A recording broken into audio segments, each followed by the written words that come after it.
this guy's garage. Like and subscribe. But I have had 4 chocolates and a cupcake, so it's been a good day. Pardon me, Mr. Chair, I'll get serious again here. So we have seen now the evolution of the involvement of GC strategies and the implication of GC strategies, not only in the Bottler GC strategies investigation, but also their implication in ArriveCAN. And it started out initially that we believe that they were involved in ArriveCAN for $11 million. This is the number that we believed on all sides of the House, that my colleagues and I brought up many times within the House. And then we find out that it's actually $19 million, thanks to the good work of the Auditor General, which we're all, of course, very grateful for this report. And then we find out today that it actually could be more than the $19 million, given that the incomplete paperwork could result in a number that is greater than 19 million. And then we find out, Mr. Chair, due to reports within the media today, that GC Strategies has received since 2015 $250 million in contracts across this government. And I think that individuals on all sides of the House are incredibly concerned as to the processes which GC Strategies followed, and are certainly concerned to get to the bottom of how such a large amount of contracting was awarded to a firm which we have seen actually does none of the work, actually works as a headhunting firm, as my NDP colleague referred to. And I really think that this behooves a greater investigation and a greater evaluation by a body bigger than this committee. It's very hard to dispute that, given the increasing allegations which I've mentioned here today. And so I present, Mr. Chair, this following motion: that in light of new reports that GC Strategies has received $258 million since 2015 in government contracts, including 46 sole source contracts, the committee call on the Auditor General of Canada to conduct a performance audit on a priority basis of all payments to GC Strategies and its contracts with the Government of Canada, including all departments, agencies, and Crown corporations, including all subcontracts which GC Strategies has awarded under those contracts, and that the committee report these findings to the House. Thank you, Mr. Chair. I'd like to propose an amendment, and it would be as follows, if I may: that in light of the new reports by GC Strat... Sorry, can I interrupt? Do you have it written down? I do have it written down. I can share it. Yeah, if you want, share it with the clerk while you're reading it. Yeah, can someone... Sorry, as soon as you finish reading. Sure. Okay. Thanks, Mr. Smith. And so it's in keeping with the proposal, and it would read as follows: that in light of the new reports that GC Strategies has received millions of dollars in government contracts, including a number of sole source contracts. So I'm removing the 258, and I'm removing since 2005, or removing the number of 46. It can be a number of them. That the committee request the Auditor General of Canada to conduct a performance audit on a priority basis of all payments to GC Strategies, including and specifically with Christian Firth and or his business partner Darren Anthony before the founding of GC Strategies, and all contracts with Government of Canada, including all departments, agencies, and Crown corporations, including all subcontracts with GC Strategies, and the before mentioned have been awarded under those contracts. And then I remove the rest of it. Now, if colleagues authorize me, I would I'd make a friendly amendment where we would leave the last sentence concerning the report to the House. From Mrs. Vignola's... Oh, did you just move that as a sub-amendment? To, remove report to the House. Okay. I want to speak in support of Ms. Vignola's sub-amendment. I think there are a few things we have to parse out about what Mr. Sousa is doing here, because I think for those fans of Dr. Dolittle, we see a little bit of push me, pull you appearing to happen at the same time here. And I think the reality is we have seen efforts by the government to limit the investigation into this issue. They opposed the initial motion calling for the audit of ArriveCAN. They tried to prevent, and in fact did prevent, the internal investigator from testifying. They have tried to suggest that we shouldn't be exploring this issue until an internal investigation is complete, but that internal investigation is itself marred by significant risk of interference, given that the internal investigator reports within the existing structure of CBSA. CBSA cannot be trusted to investigate itself. We've had an excellent report from the Auditor General. We've had an excellent report from the Procurement Commissioner, and the work of this committee must continue. And I think further work is required by the Auditor General on the issue of other contracts involving GC Strategies.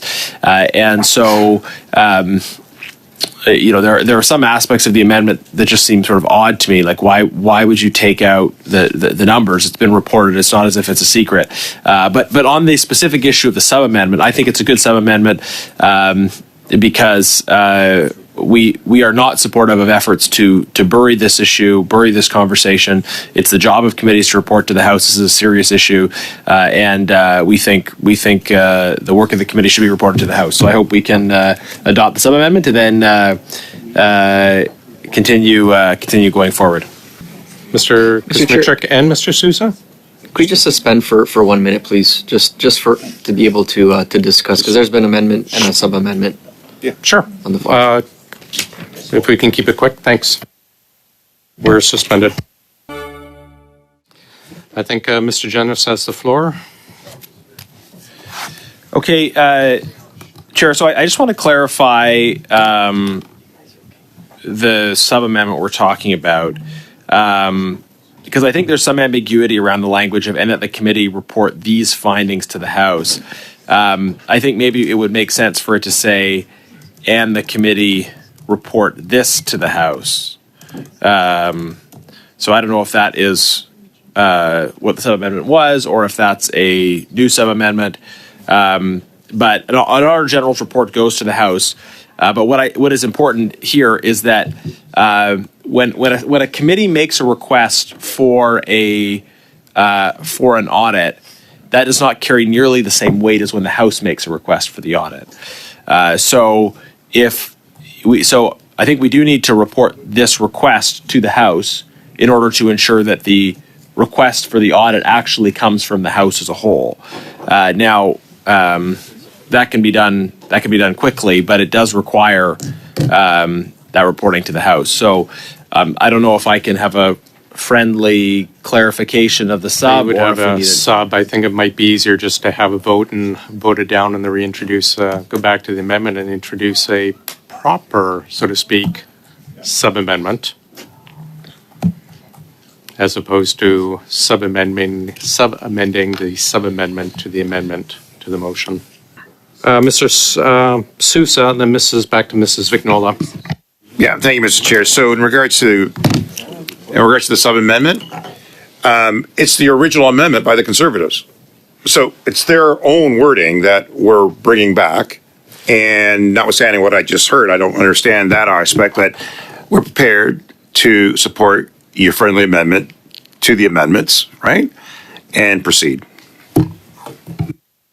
Can we go to a vote on Mrs. Vignola's sub-amendment? And then we can get back to Mr. Sousa's amendment. Right. Do we need a vote? No, I think we're in agreement. Yeah. Agreed. On Mrs. Vignola's sub-amendment? Yes. Yeah. Right. We are back to Mr. Sousa's amended amendment. Mr. Jennings. Okay. So now that we're back on the amendment and we have the language in, and that the committee report these findings to the House, I do think we need a little bit of clarity about what we mean by what we're reporting. Because there's a bit of a constraint, because obviously Auditor General's reports, when they are complete, they are tabled in the House. So I think what we mean to do is that we report the request for the audit to the House, to advise the House of our desire for that audit.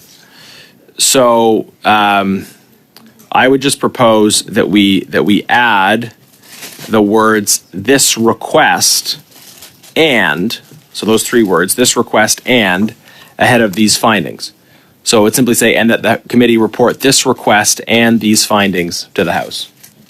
I think that just clarifies what we mean. Okay, we're here. back. Great. So we're back to a sub-amendment. I'm going to have the clerk read back the proposed Mr. Sousa's now amended motion with our amendment with Mr. Genuis's sub-amendment. So the clerk is going to read it back. I'll have him read it back in both languages, colleagues. Okay, so the motion as amended with the sub-amendment reads that in light of new reports that GC Strategies and other companies incorporated by the co-founders has received millions of dollars in government contracts, including a number of sole-sourced contracts, the committee, the auditor request the Auditor General of Canada to conduct a performance audit on a priority basis of all payments to GC Strategies and other companies incorporated by the co-founders, and all contracts with the Government of Canada, including all departments, agencies, and Crown corporations, including all subcontracts which GC Strategies and the before mentioned have been awarded under those contracts, and that this request and these findings be reported to the House. Pardon me for jumping in, but and that the committee report this request and these findings to the House. That's correct? your sub-amendment. My sub-amendment is to add those three words, but that's what the revised line would read. Just Starting the speaking list on Mr. Genuis's sub-amendment to Mr. Sousa's amendment. It was Mr. Genuis's sub-amendment to your amendment. Do you want me to have it just read back one more time? Okay, so the motion will read that in light of new reports that GC Strategies has and other companies incorporated by the co-founders has received millions of dollars in government contracts, including a number of sole source contracts, the committee, the Auditor General of Canada, the committee request the Auditor General of Canada to conduct a performance audit on a priority basis of all payments to GC Strategies and other companies incorporated by the co-founders, and all contracts with the Government of Canada, including all departments, agencies, and Crown corporations, including all subcontracts which GC Strategies and the before mentioned have been awarded under those contracts, and that the committee report this request and these findings to the House. Yeah, so right now we're at Mr. Genuis sub-amendment to Mrs. Viola's, that's amendment, right? We're adding to it now. No. Down Mrs. Vignola's. Okay, so now we're using Mr. Genuis's It's sub-amendment. purely that one final line added to your Perfect. amendment in its entirety. sorry, point of order, Chair. I think you misspoke a little bit. So just to avoid confusion, we voted in favor of Ms. Vignola's Sorry. amendment. Yes. And then, I apologize. Right. And I don't mean to be We cleared pedantic, that but as just so there's sub-amendment. We voted in favor, but Mr. Genuis is now amending that amendment, and I'd like to add to Mr. No, Genuis. we're not amending Mrs. Vignola's amendment. We voted it in, so we're back to basically your amendment. Mr. Genuis's is now, Making another amendment. right, so we're debating his amendment. Now, and in debate of Mr. Genuis's amendment, I'd like to add to it, keep it, but add a portion to it. just a point of order. You can't sub a sub, but you can. I'm not trying to sub, I just want to suggest, You would have to offer a sub-amendment to that sub-amendment. that's what I'm trying to do, yes. So Yeah. we need, process-wise, we need to I adopt can't the adopt it sub. without the sub-amendment. Yeah, sorry. We're dealing with the sub-amendment. And I want to adopt it with the add-on, if I could add to it. However process that Just- requires. That's not allowed in the rules, though. You can't sub a sub. So let's. So you need to But yours vote is not a on the sub, sub. yours is an amendment to my, to. No, we're debating the sub-amendment All right. right now. Fine. Okay, so we, just give us a couple seconds so the clerks have it. So we are accepting Mr. Genesis's sub-amendment. And that's the one that we've read in a few times and have emailed out. So basically, So now we're on to an amendment Mr. suggested by Mr. Souza that's been sub-amended twice, and both of them have been accepted. So we're now on. Now we are on Yeah.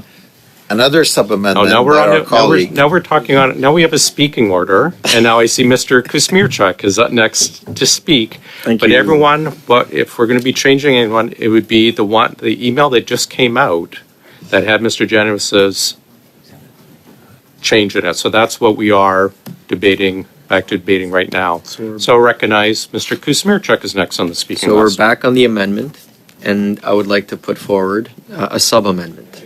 There you go. Are we back on track? Yes. Yeah? We are. Good. And it reads as the following. Just add the following sentence to the end of that amendment, which would read, and that pursuant to Standing Order 109, the committee requests a government response. On the sub-amendment, Mr. Genes? Yes, Chair. The effect of this request, as my colleagues know, is that it delays the possibility of the response time requirement is 120 days, right? So we're in the middle of February. This means that effectively there could be no decision of the House on this matter until, taking into consideration timelines and so forth, probably until into the summer and then into the fall session. So I think notionally the idea of asking the government to provide their feedback on this is welcome, but the reference to Standing Order 109 is a sneaky attempt by the government to effectively prevent the House from pronouncing itself on this matter until the fall. The continuing shady efforts of the government to bury this issue by stealth and will not support this sub-amendment. Okay, we'll vote on the sub-amendment, or Mr. Kuzmierczak's sub-amendment. Recorded vote, please. Yep. Well, let's roll the dice. Ms. Edwin, Sorry, in favor. Mr. Baines, Yes. Mr. Johari, Yes. Mr. Kuzmierczak, Yes. Mr. Sousa, Yes. Mrs. Block, No. Mr. Genes, No. Ms. Kusi, No. Madame Vignola, and Mr. Bacharach. No. Was that a no, sir? Correct. No.